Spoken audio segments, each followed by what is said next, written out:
Good morning everyone, my name is Fiona Meads. I work at Kingston Council. I'm the Group Manager for Regulatory Services.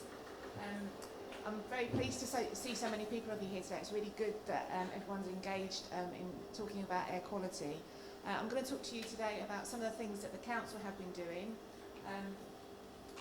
And also, you would have heard yesterday from my colleague Peter Bond, who talked about how major changes in air quality happen when there's changes in policy.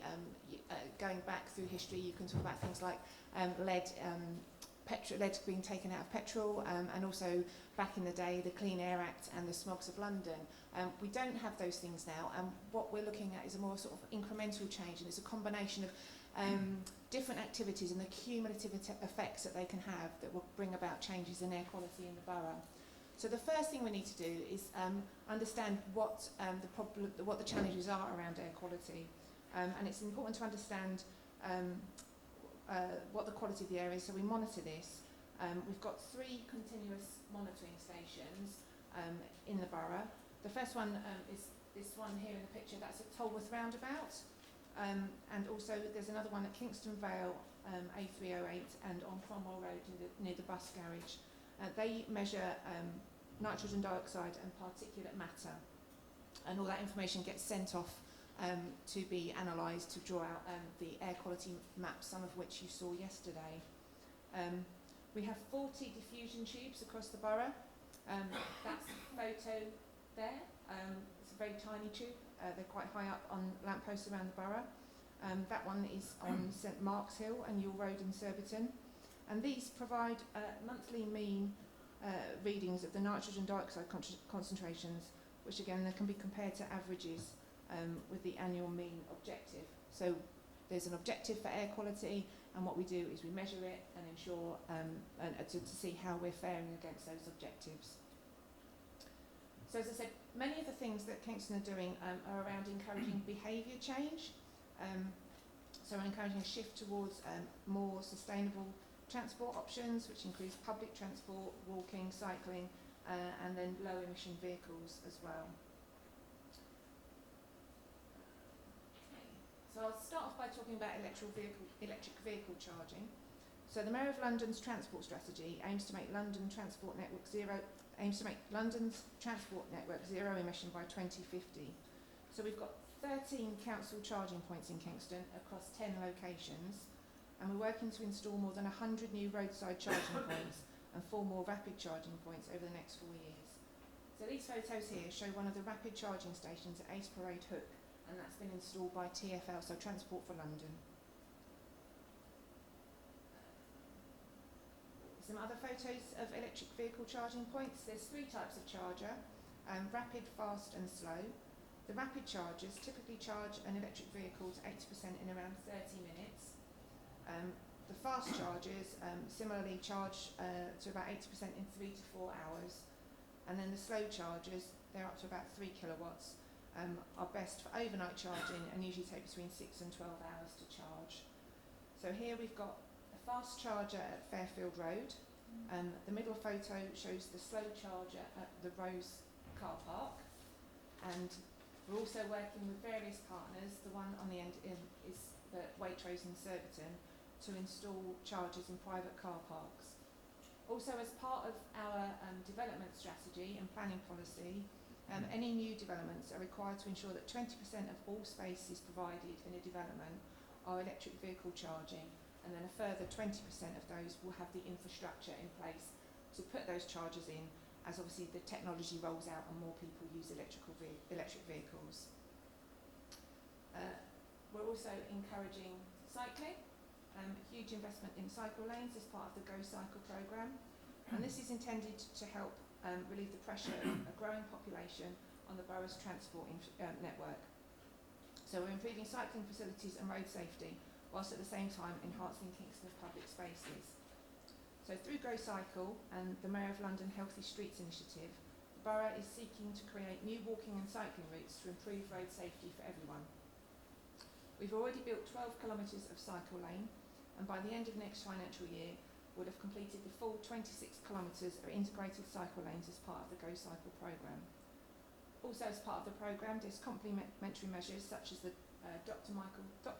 Dr. Bike, cycle maintenance, and then various promotional events and giveaways. Cycling's not for everybody, so we're also working hard to make walking safer and more pleasurable. So aligning our work on cycle routes and improving pedestrian access both alongside cycle lanes and in the area. These photos obviously show the river and the cycleway and walkway along there, and the other slide is of Hogsmill open space. We're currently consulting on our parks and open spaces ahead of the new management contract in 2021, so obviously it's an opportunity for all residents to engage with that in order to make parks and open spaces more usable for everybody. We've worked with partners around cycle hire. This is the Brompton Cycle Hire at Surbiton Station, and there are others throughout London. It's effectively a cycle hire for commuters, so people can go to the docking station in the morning, collect their bicycle, take it into town on the train, cycle wherever they need to go, so not use other transport or drive into town, and then they can bring the bike back at the end of the day or take it to another station in London. There's currently 176 registered users of this docking station, and it's been so popular that the docking station has to be extended twice. So annual subscriptions between £5 and £25, and then there's a daily charge for that as well. Another initiative that we've been, I've gone back the wrong way. Actually, sorry, no, we've also been planting a number of trees in the borough. We've got a target of over 2,000 trees, and that is in order to enhance public open spaces, but also there are some strains of thought that trees help with air pollution. There's various studies that have conflicting evidence on that, but I'm sure you'll all agree trees enhance public spaces in any event. Okay, so School Street trial. This is quite an exciting new development for our school streets. And it started last month, and it's in Lovelace Primary School in Chessington. The concept's focused on getting people out of their cars for the often very short journey to school. This produces associated benefits of road safety as well, and there's health benefits through encouraging more active travel, as well as reducing air pollution. So during the specified time periods, there's licence plate recognition, which is used to prevent drivers using the roads around the start and the end of the school day. There are obviously exemptions, because some people do need to use their vehicles, they don't have alternatives, but as it's a pilot and it's the first one that we're trialling, we are looking at the effectiveness of it and the impact of displacement vehicles on the surrounding streets. So whilst the intention is to roll it out, you know, there's obviously a lot of interest in how it's actually working, but it's quite a success story so far. Also, we're heavily involved in an anti-idling campaign, so it's part of a Pan-London 32 borough project to educate and enforce around idling engines. We've got 35 no idling signs currently up around the borough, outside schools and other key hotspots. But the new project will bring in additional branded material, which includes banners in certain areas.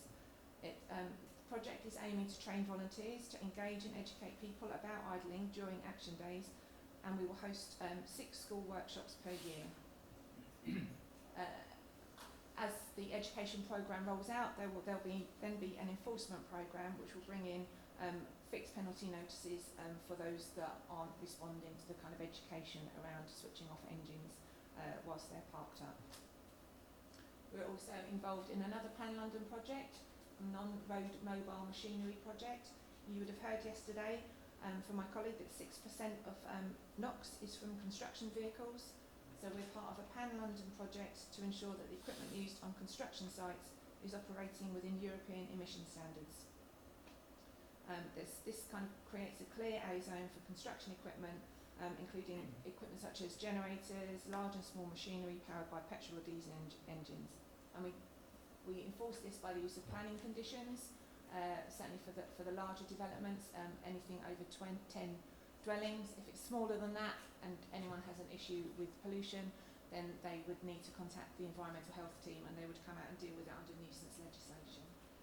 The council held a very successful car-free day in September 2019, which had a range of activities to celebrate and promote car-free days.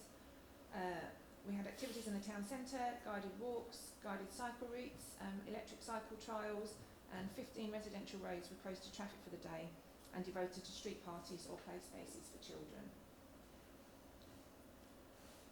So looking to the future, within the next 1 to 2 years, obviously I can't predict the future, but over the next 18 months we'll be developing a new air quality action plan, for which obviously the findings of this and the discussions that you hold today will be will feed into that and be considered as part of the new plan.